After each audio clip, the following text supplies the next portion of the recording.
I have a new lead on Phoebe's mother. I need to see you. It's important. Why haven't you told him if you want me dead so badly? Staying silent and doing nothing. You did that to her, too. You will make my son a fugitive over my dead body. General Hospital. Lulu prepares to run with Rocco along with. Plus, Joss makes a discovery that could free her. Rocco breaks down after overhearing Lulu and Dante's explosive fight, and considers running with a fake passport as Britt and Ethan get pulled into the escape plan. Joss uncovers hidden weapons that could free her, while Lucas and Pascal clash over Marco's murder. Alexis, Britt, and Dante expose deeper Port Charles secrets and rising danger everywhere. Hello everyone, welcome to my channel. I hope everyone is having a wonderful day. After watching these videos, please hit the subscribe button and give this video a thumbs up. Today on General Hospital, Alexis has news about Delilah for Brooklyn and Chase.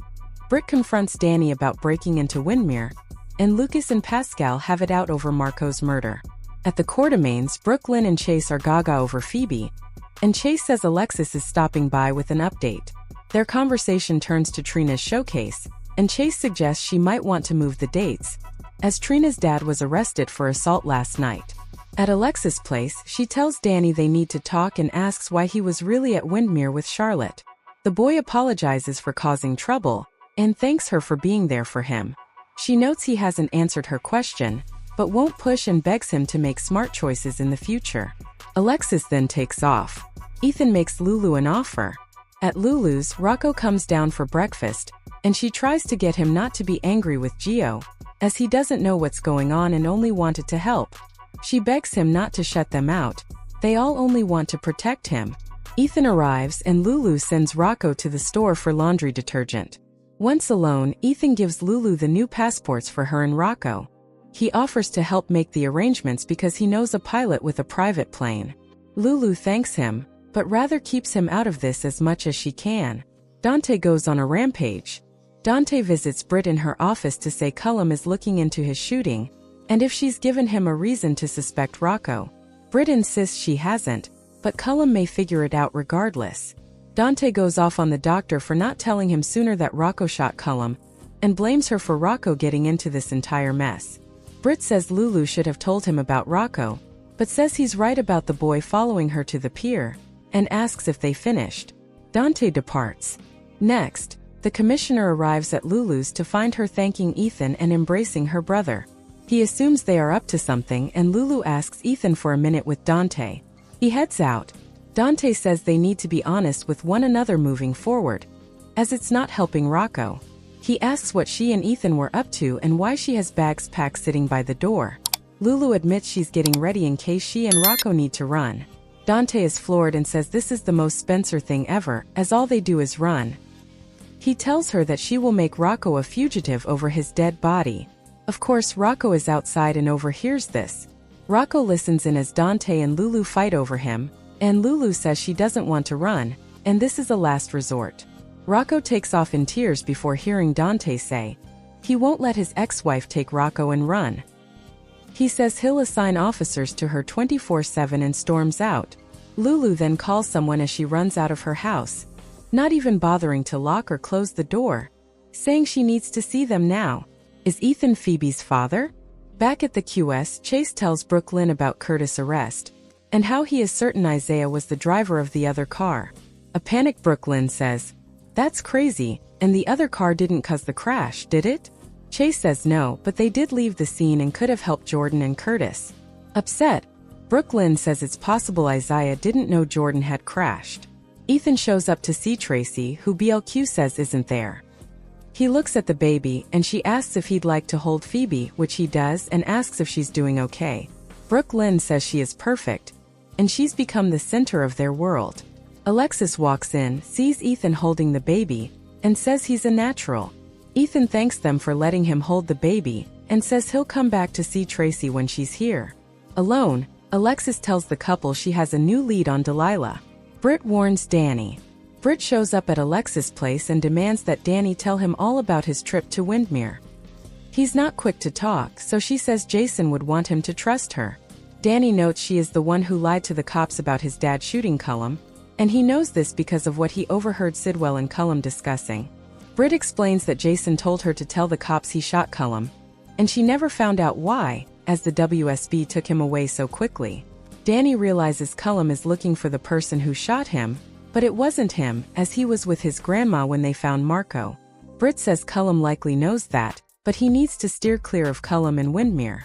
Pascal opens his mouth, Lucas clutches his pearls.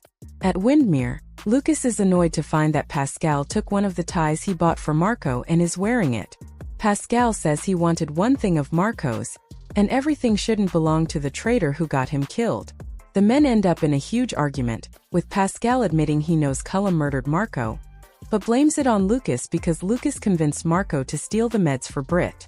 Pascal only told Cullum the meds were missing because he thought Lucas had stolen them, and that it was Lucas whom Cullum would have killed that night.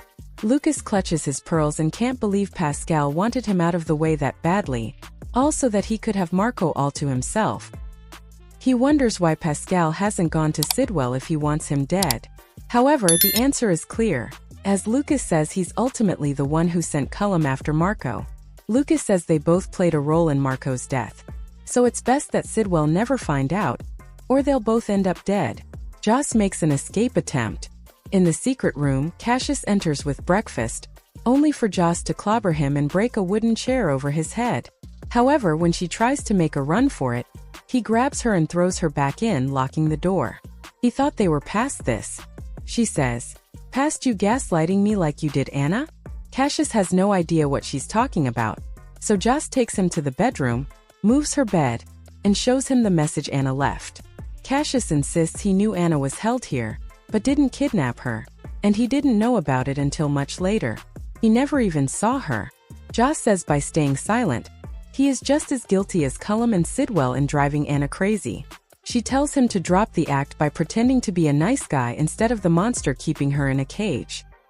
He again tells her that she's only alive because of him, as he could have turned her over to Cullum and Sidwell. She says sarcastically, "Thank you so much." He walks out.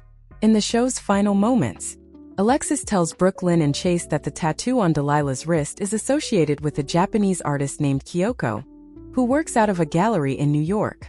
Alexis says she has already enlisted help in looking into it. Lucas is confident Pascal won't give him up, as he'd be signing his own death warrant. As Lucas walks off, Pascal says Marco haunts these halls. He can feel it. Lucas tells him that's not Marco, it's guilt, and he should feel it. Joss returns to the bedroom, and as she's moving the bed back, discovers something hidden in it. She pulls out a towel, and wrapped in it are two steel knives filed down from parts of perhaps the bed frame that Anna made.